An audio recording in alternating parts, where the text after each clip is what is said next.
meditation seminar. So once again, we open into the awareness of awareness. And if you like, you can enter that place of awareness through the space between the breaths, between the thoughts, and also between the breaths. But between the thoughts is easier.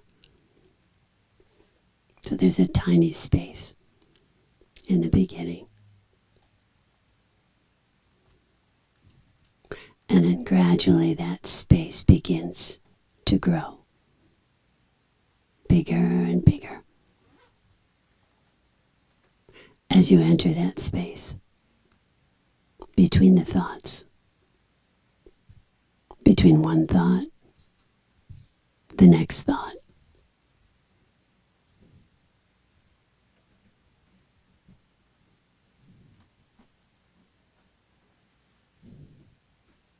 and it gets bigger and bigger.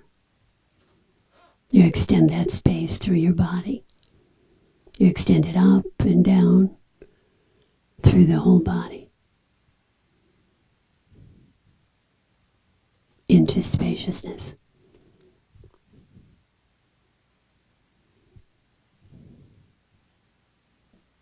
So the thoughts might come slower now as that space begins to grow bigger and bigger. And that space extends into the room right now. So to the person on your right, to the person on your left, across the room, into that space of the room. Extending the spaciousness.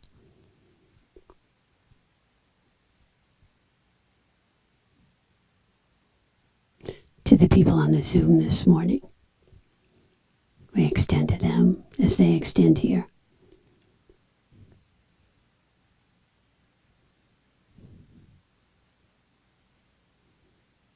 And sensing right now the power of this space, the energy of the space.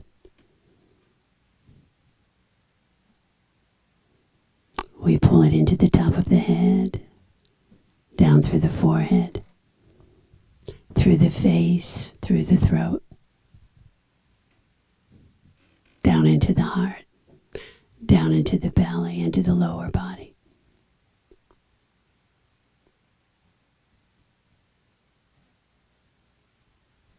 We extend that same energy, that same power, from the back of the head into the forehead, the back of the head into the heart, and the back of the head into the belly, into the lower body.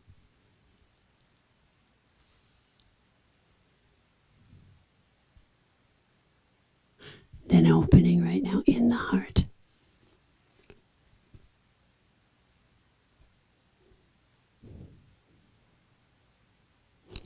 Going just a bit more subtly as we open into the light.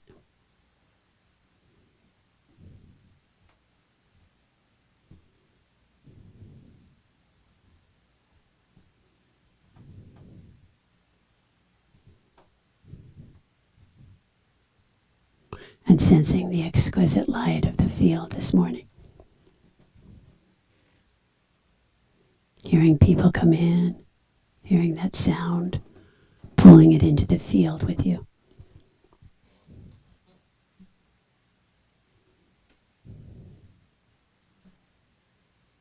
We extend also to our generational field, that field of the ancestors, the family, the friends,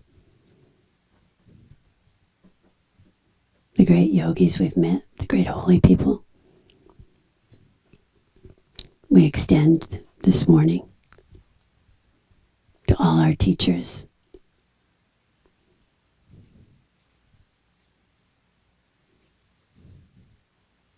feeling that resonance with them, that support that we receive here. We extend also to all our traditions of which we participate.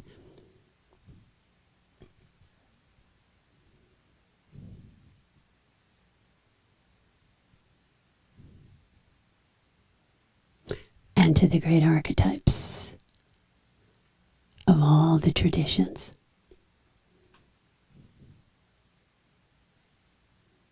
Particularly this morning, we'll extend to the Divine Mother in her many forms, and particularly this morning as Sophia.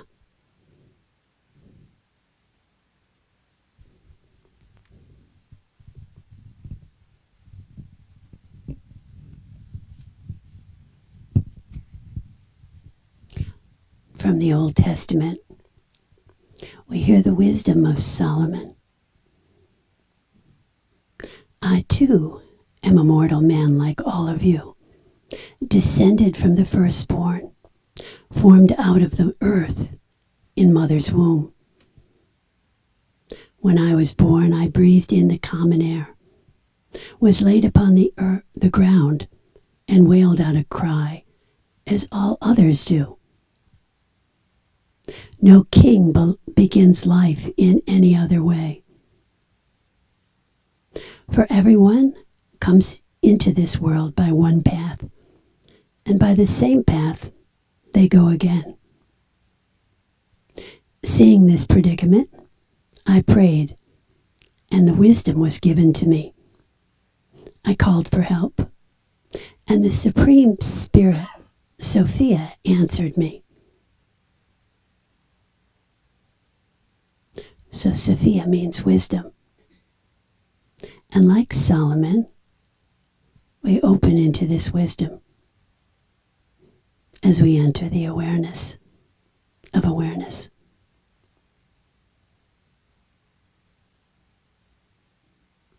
There is a softening, a surrender, a giving up, a kindness towards ourselves and the other. As we open into this awareness of awareness,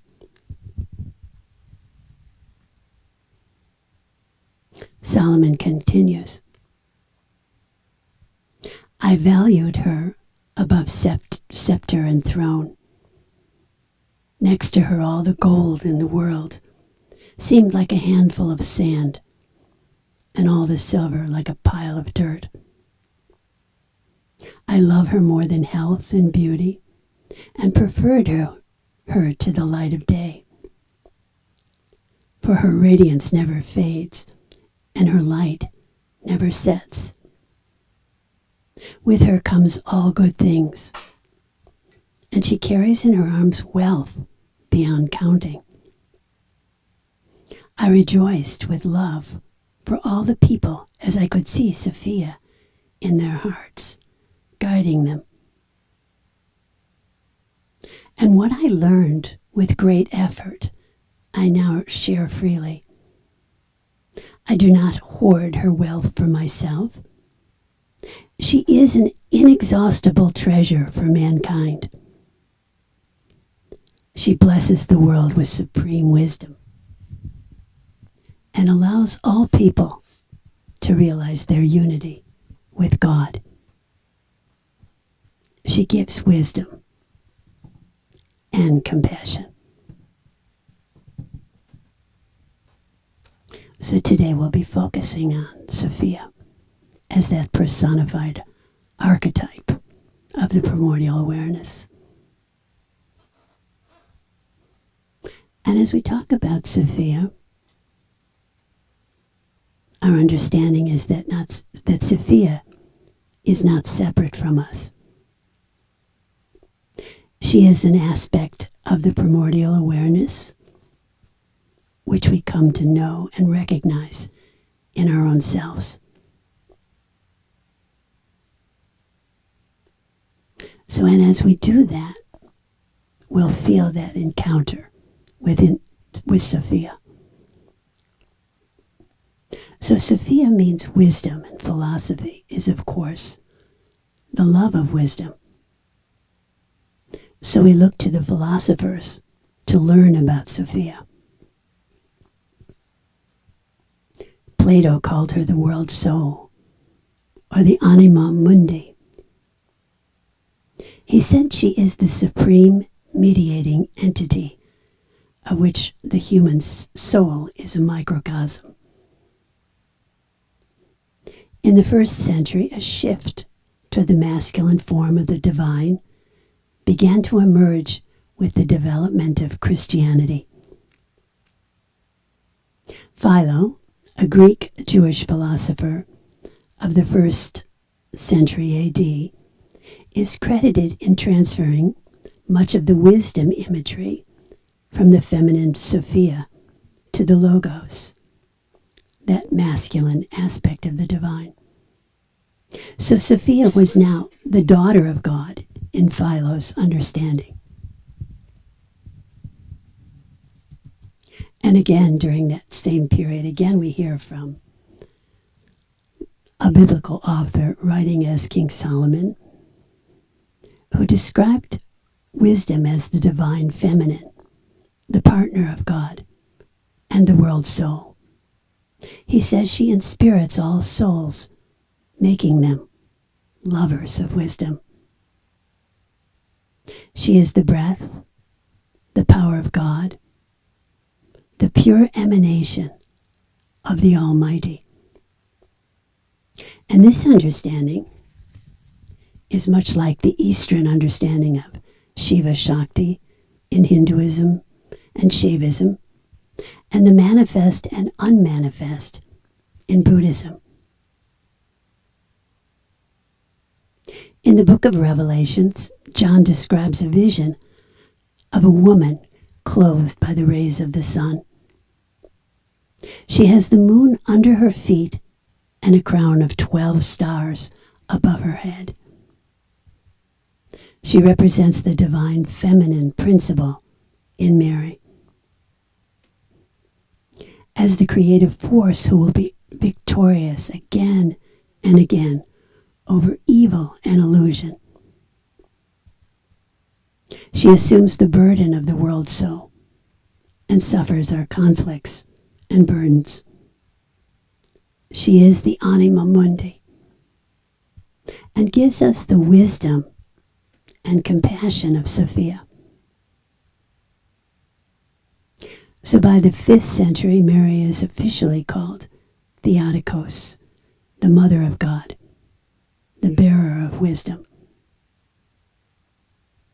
And as early as the 9th century, images of Mary as the Black Virgin begin to emerge throughout Europe, many of them famous for their miraculous healing power.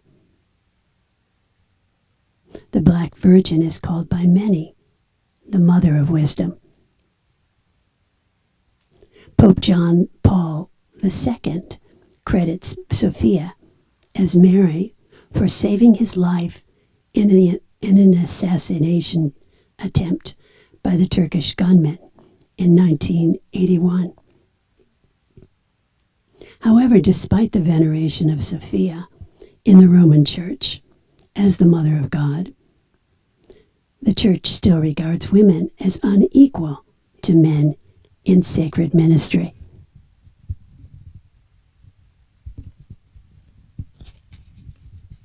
It seems that the wisdom of Sophia has not penetrated into canon law. I heard a very funny story this week about a new priest who had recently come into a parish to become the resident priest. He decided to remove a kind of ugly statue of Mary from the church. So he put it in a closet. And magically the statue reappeared. And this happened several times. So finally he put it somewhere else. After a bit, his housekeeper asked him where the statue was. And he said he'd removed it because it was so ugly. And the housekeeper replied, "Father, when you mess with Mary, you're messing with the universe, the power of the universe." The great Indian yogini Amachi often says, if the conflict between men and women could be solved, much of the war in the world would stop. So Sophia appears in many, many forms. Boethius, a 6th century scholar, is imprisoned, and while facing death, has the vision of an older woman who has a scepter in one hand and books in the other. She reveals herself to be Sophia. A long dialogue ensues between the two, giving him the strength to face his death. In the 12th century, the Sufi mystic Al-Arabi, while circumambulating the black stone of Mecca, found himself in the presence of Sophia as a young girl. He describes this experience. "Oh, a garden among the flames. My heart has become capable of all forms. It is a meadow for gazelles, a monastery for Christians. It is a temple for idols and pilgrims of the Kaaba. The tables of law and the book of Quran. I profess the religion of love, whatever direction it may take. Love is my religion and my faith."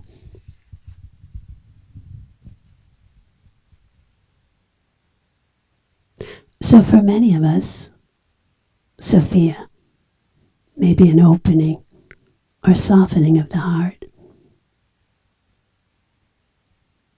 She is the openness we experience to those who suffer. She is the kindness towards another, a generosity of spirit and compassion toward each other. And she opens us to love, not a sentimental love, but a love which is constant and steadfast. A love which is aligned with action that uplifts ourselves and others.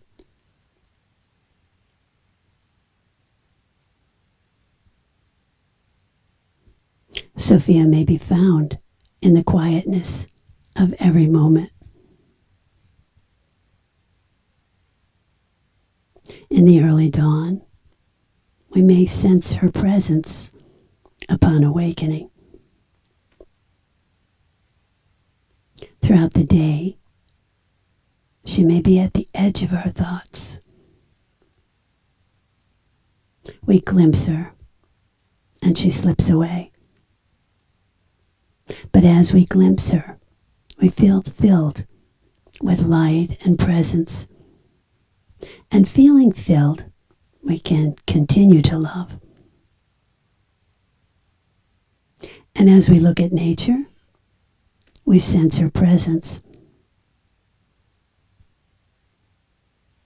She gives us the discrimination to know what we're thinking and feeling, and the wisdom to choose whether we want to be thinking this or that. And as we rest in her, the awareness becomes stronger and stronger, and the light more pervasive in our identification.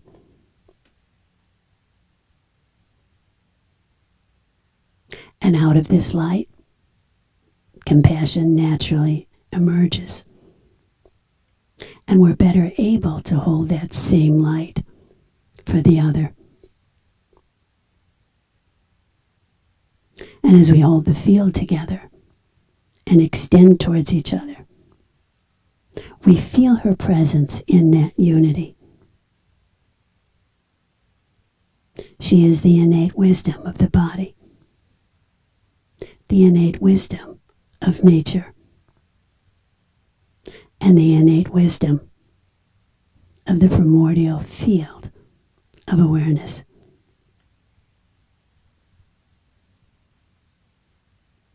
So once again,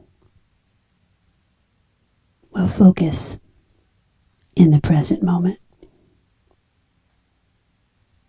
taking in all the noise. And we'll focus in that space, once again, between the thoughts.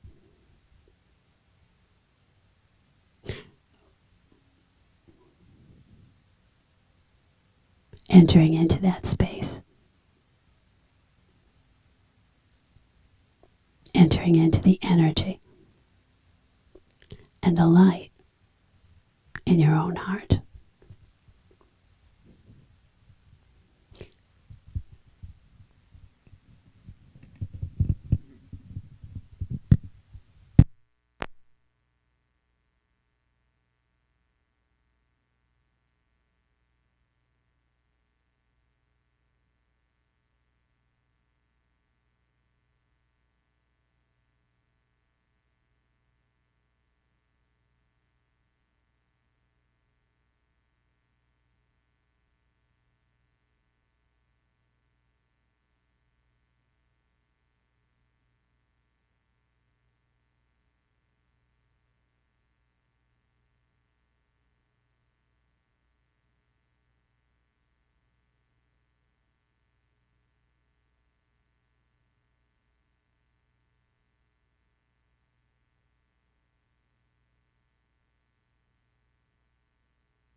Om tare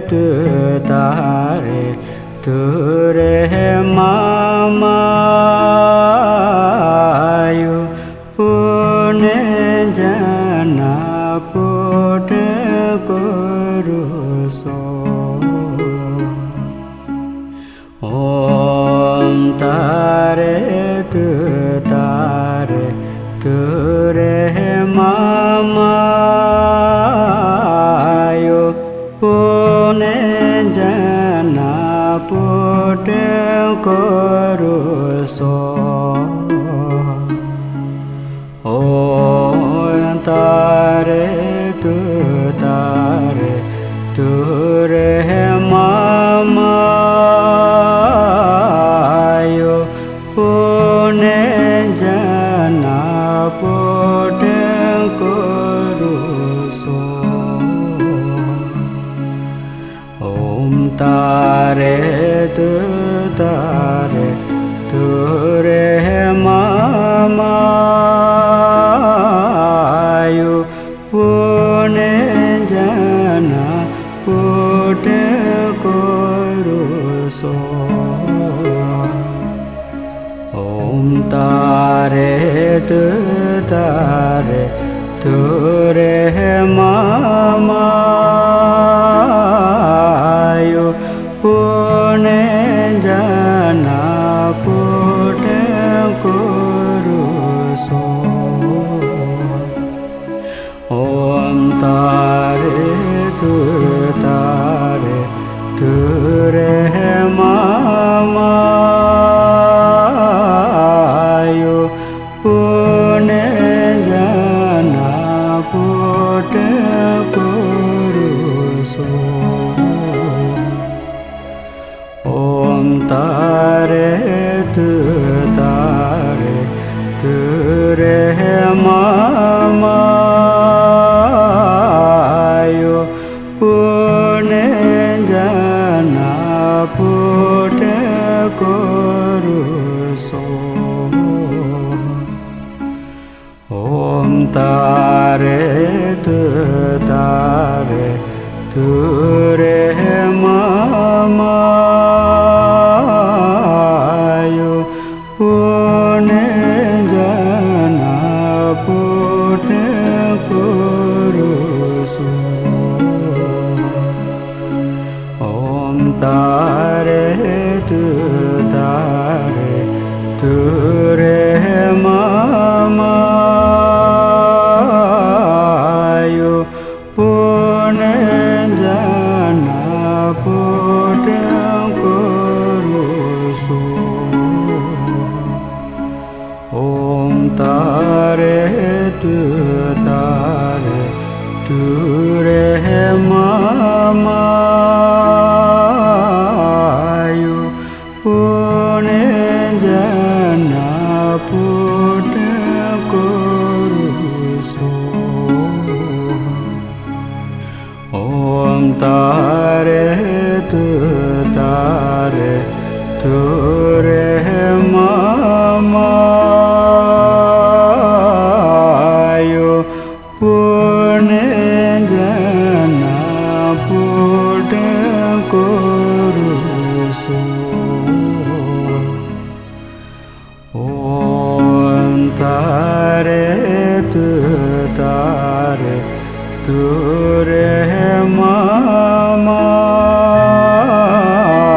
yu pune jana put kuru so. Om tare tu re mama yu pune jana put kuru so. Om tare tu re mama yu pune jana put kuru so.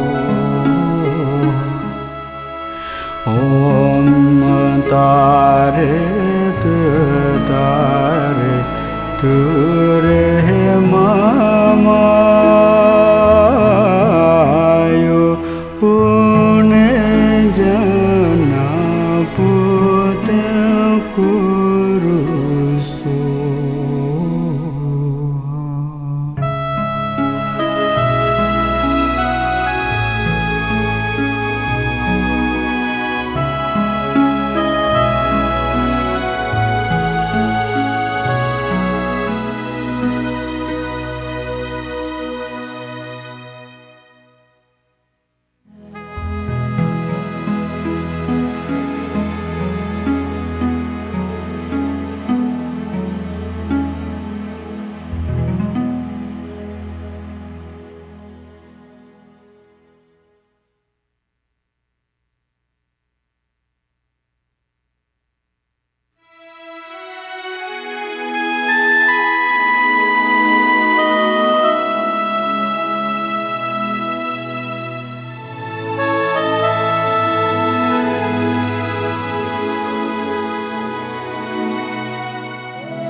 Om tare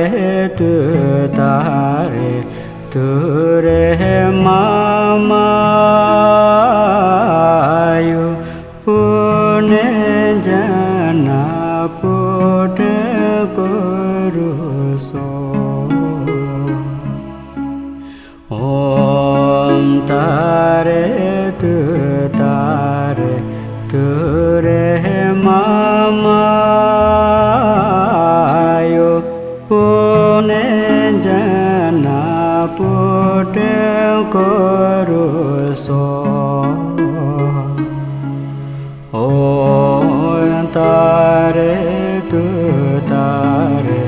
ture mamayo pune jana pute kuruso. Om tare ture mamayo pune jana pute kuruso. Om tare ture mamayo pune jana pute kuruso. Om tare ture mamayo pune jana pute kuruso. Om tare ture mamayo pune jana pute kuruso. Om tare ture mamayo pune jana pute kuruso. Om tare ture mamayo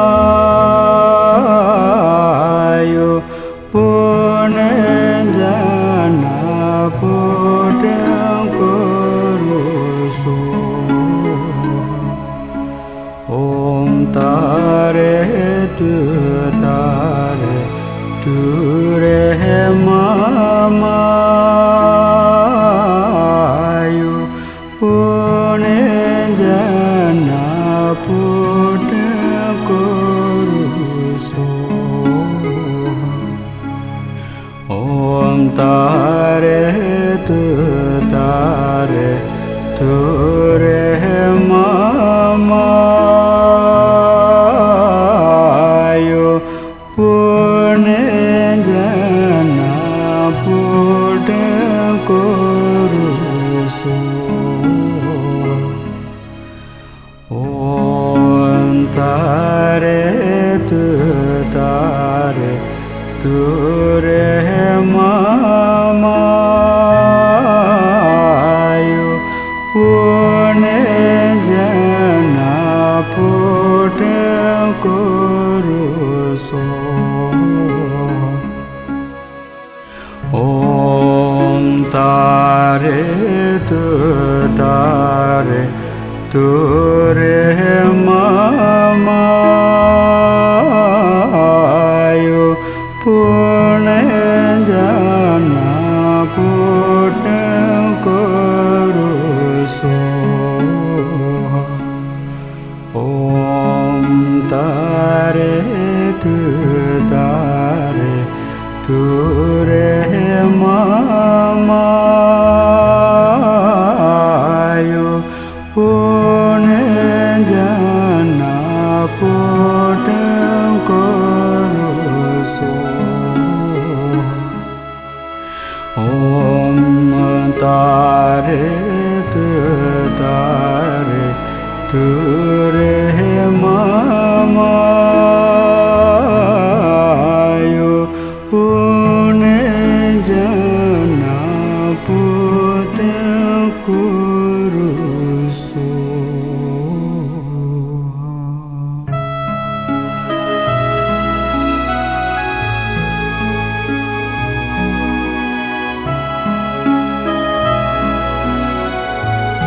जना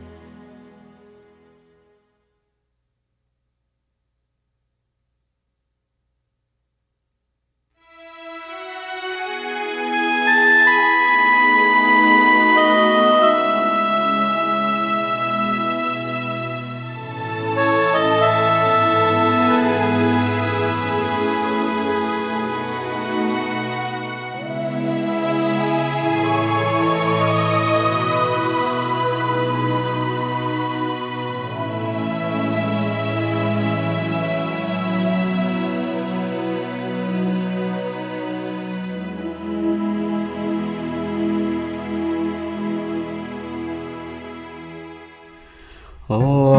ओम तारे तु रे मामायो पुण्य जना put कुरुसो ओम तारे तु रे मामायो पुण्य जना पुट कुरुसो ओम तारे तु रे मामायो पुण्य जना पुट कुरुसो ओम तारे तु रे मामायो पुण्य जना पुट कुरुसो ओम तारे तु रे मामायो पुण्य जना put कुरुसो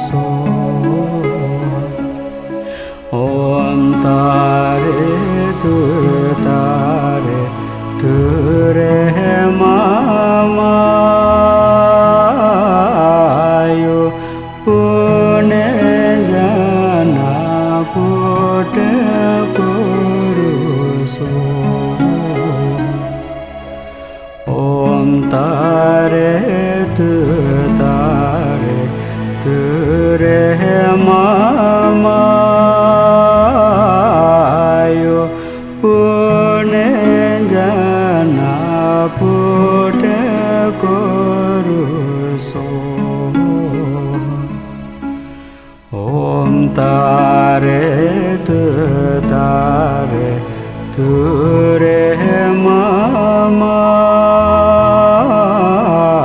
yo pune jana pune kurusu om tare tu re mama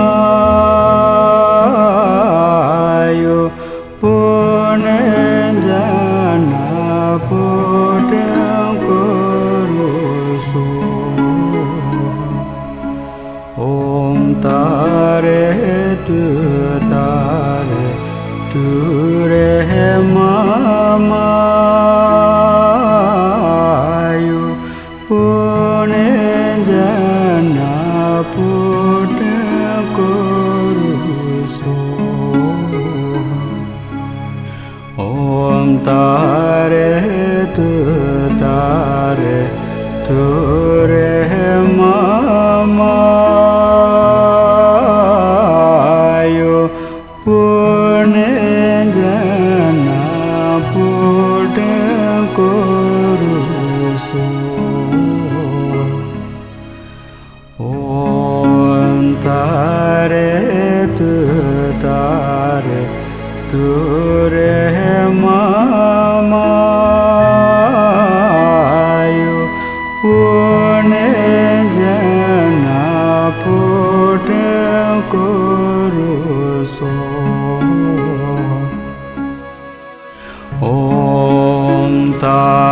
om tare tu re mama yo pune jana pune kurusu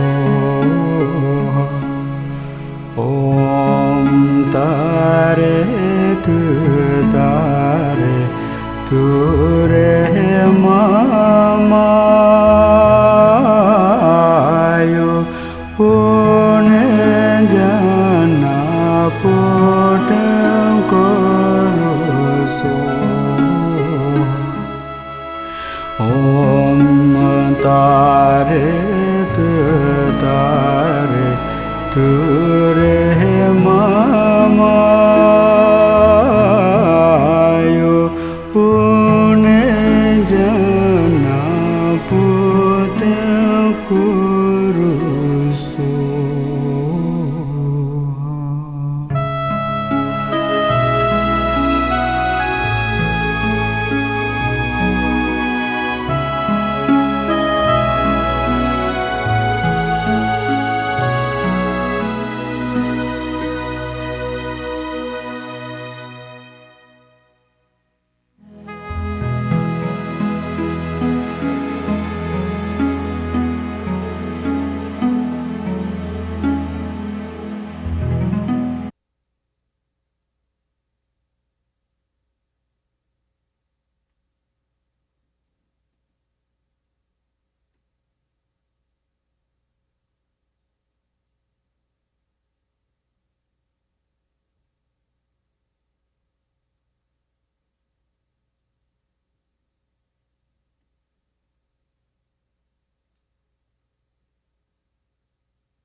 So as we've been cultivating awareness, we'll focus on family and friends that might be having some difficulty.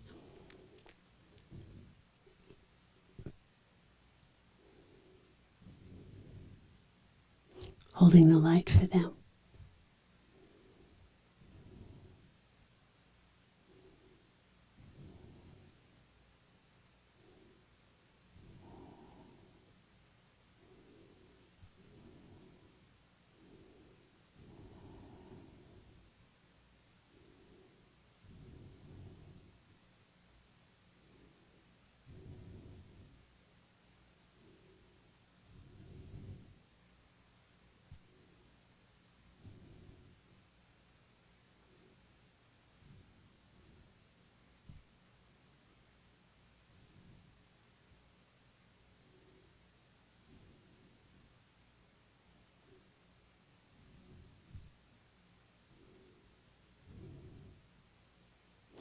And we'll focus on that spirit of compassion and love. And extend it through the world.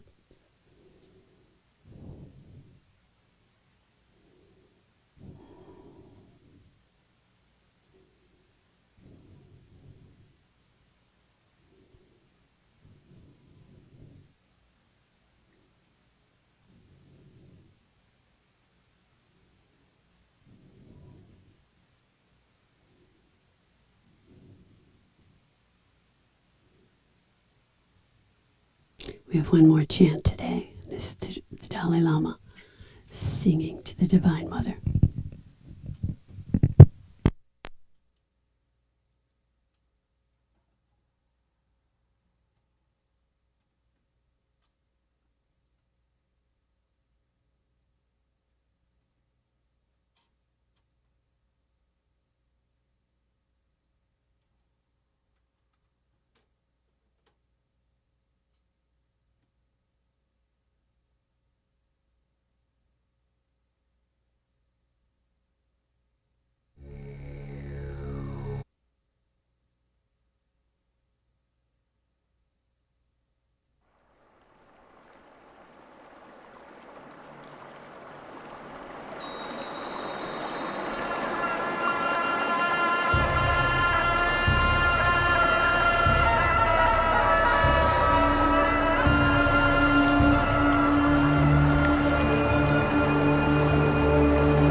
Om Tare Tudare Turi Saha. Om Tare Tudare Turi Saha. Om Tare Tudare Turi Saha. Om Tare Tudare Turi Saha. Om Tare Tudare Turi Saha. Om Tare Tudare Turi Saha. Om Tare Tudare Om Tare Tudare Turi Saha. Om Tare Tudare Turi Saha. Om Tare Tudare Turi Saha. Om Tare Tudare Turi Saha. Om Tare Tudare Turi Saha. Om Tare Tudare Turi Saha.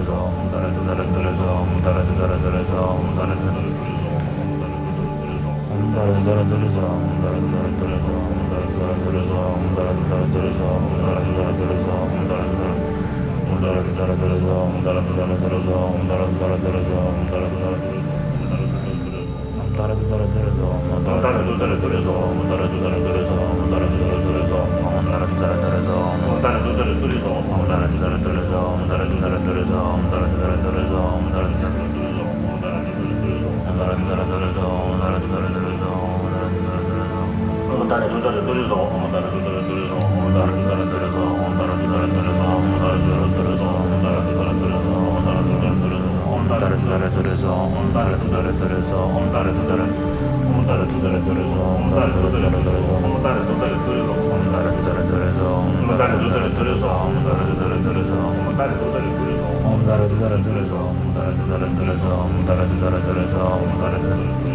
Turi Saha. Om Tare Tudare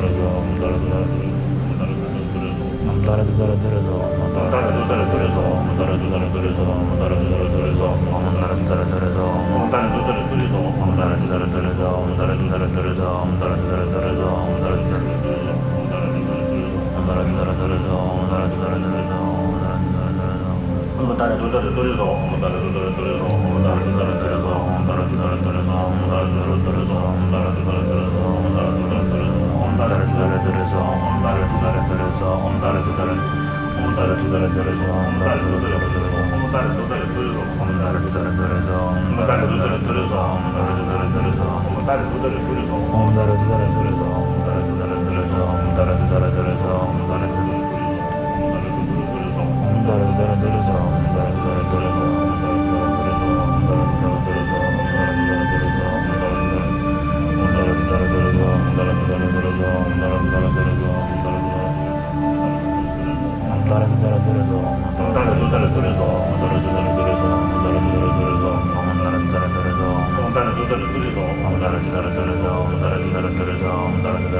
And we'll start to close up right now.